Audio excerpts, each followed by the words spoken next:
My name is Noel Miller. I'd like to share my life story. My life story that brought me from bondages to breakthrough, from hurt to divine intervention. This story that I'm sharing today is about divine intervention, how God is able to divinely break up whatever Satan has desired for your life. This is my second story in this process. It's been 33 years. I've been hidden in the wilderness, like many of you. And in this season, God has prepared my heart to share my life story. A story that's full of twists, full of turns, full of heartaches, and divine intervention. This story, I hope, will change your life. Subscribe and share, please. I'm going back. If you watched my first segment in 1988, I believe this is the second situation that happened after the death of Christopher Bernard. I was running from the homicides, so I decided, I believe a friend of mine came, and I haven't seen him since high school. So he told me that a couple of my friends were in Connecticut and they sent for me. I don't know why they sent for me. Maybe back then they figured I would be what they called in the streets a hammer, and they knew that if it came down to doing something, that I knew how to protect people. I was very loyal.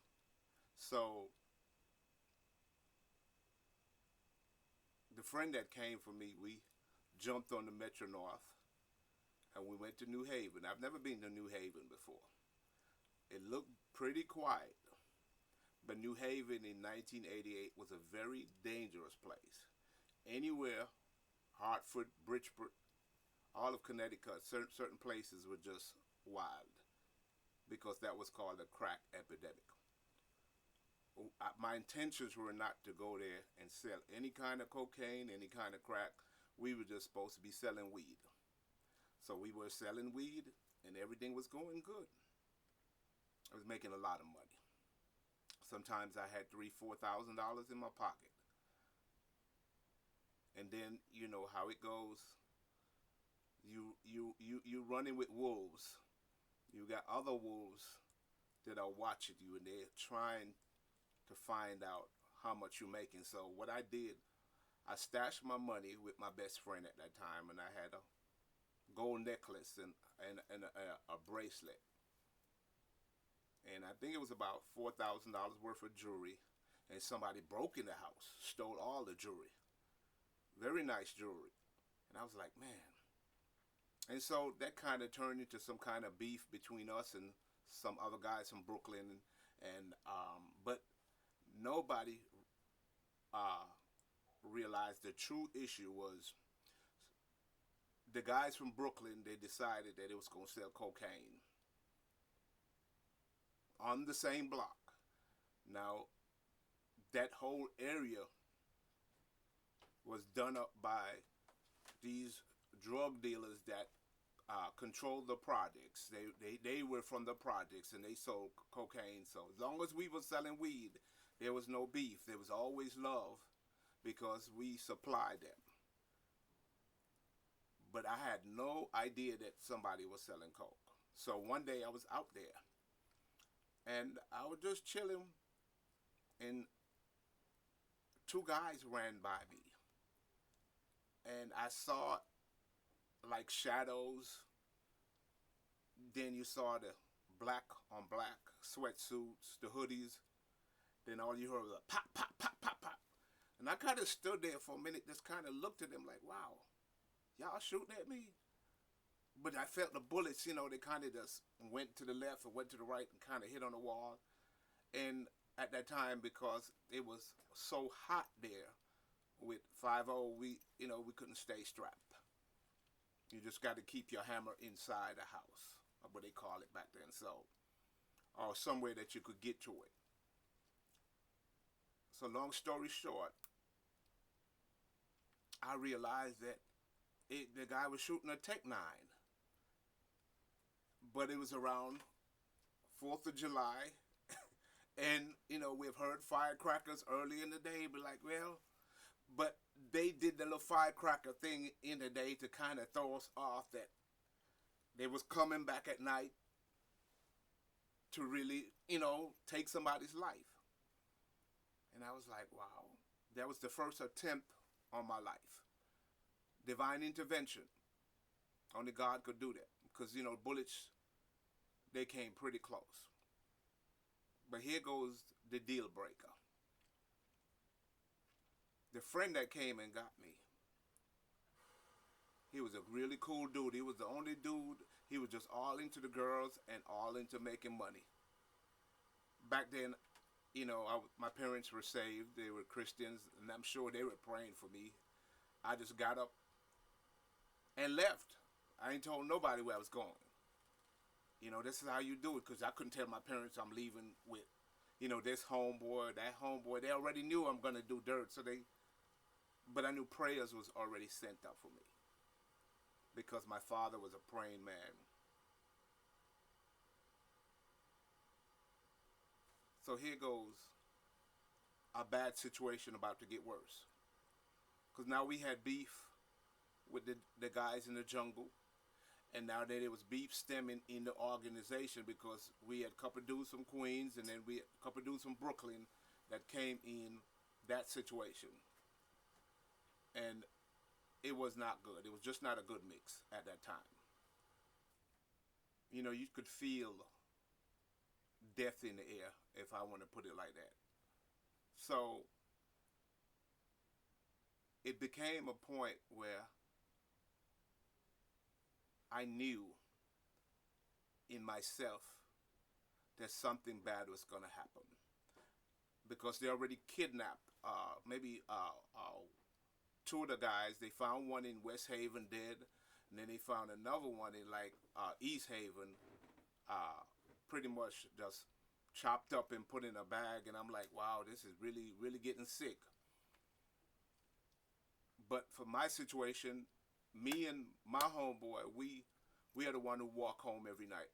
We live like 2 blocks over from where we were hustling. And it always just be me and him. We got our book bags, whatever I got on me, we just, we walk to the house. And I had no idea. You didn't never even could tell that out of all the people that was on the block that was corrupted, and the ones that was doing the dirt and starting trouble, that it would have been him that would have got killed. And I loved him. Good dude. He was not no violent dude. Nothing like that. But I got a strange phone call.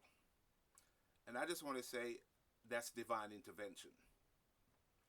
It was from a girl that I met, that I was dating. And God works in mysterious ways, because she called me. I think she paged me, because I had a pager then. And it said 911, and I knew it was coming from New York, so I hit her up. And she was saying, I'm pregnant. And you need to come on back to New York. I'm like, darn, she's pregnant? And so that was, when the Bible said God would give you a way of escape, that was my way of escape, because that circumstance was used to get me out of that situation. So when I got back to New York and I met up with her, she said, I'm not pregnant.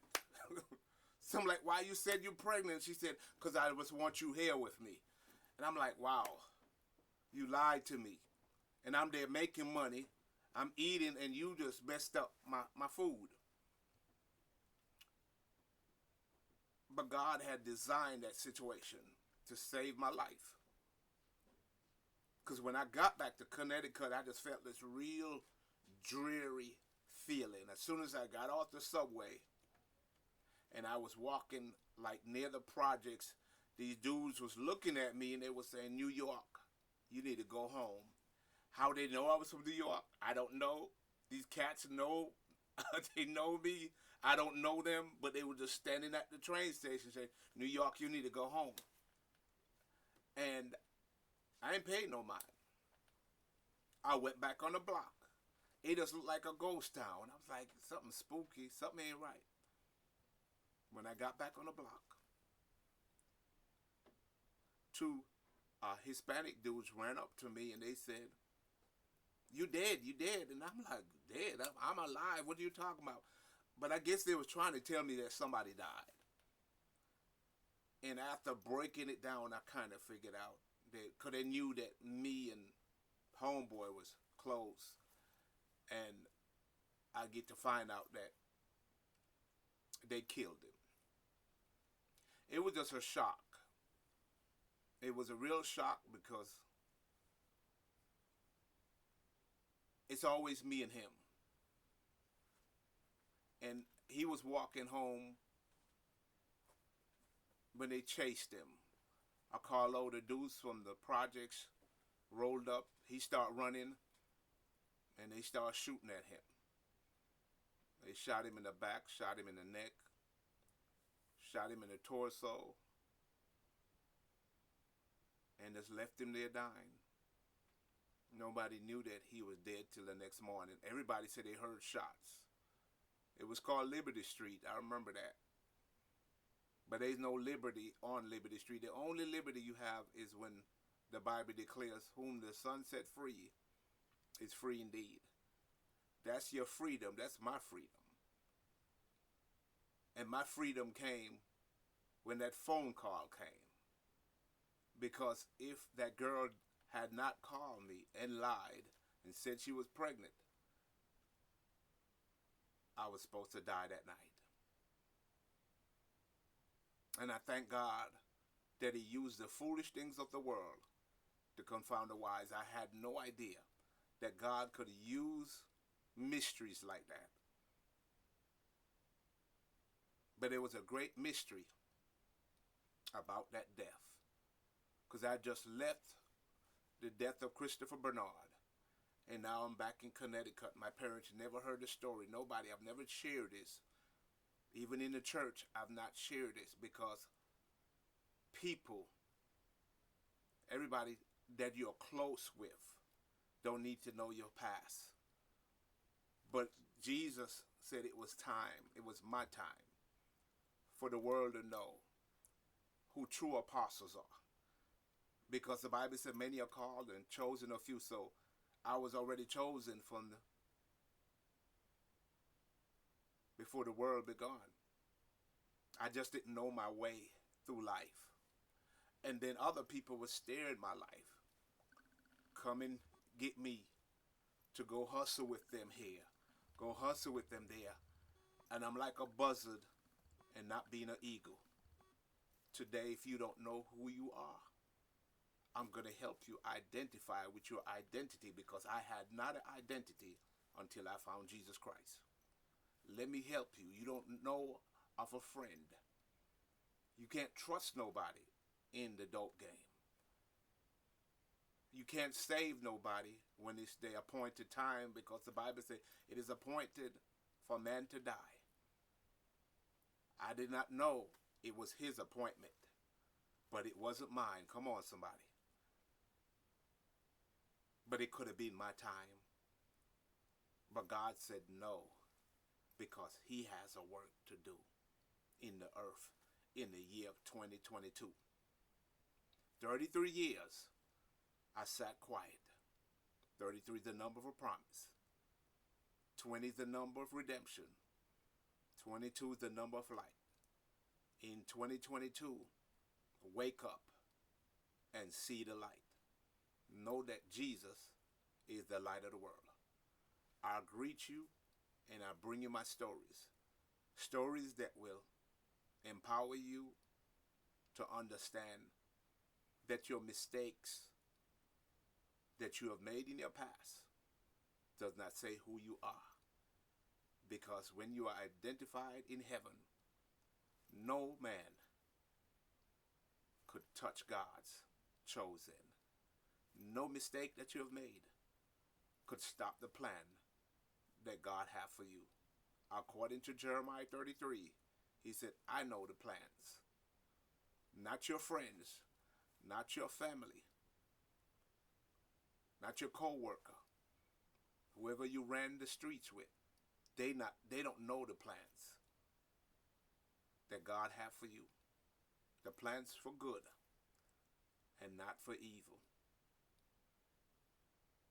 And that's your expected end. Like and share my video. Tell somebody that Jesus is the Savior of this world.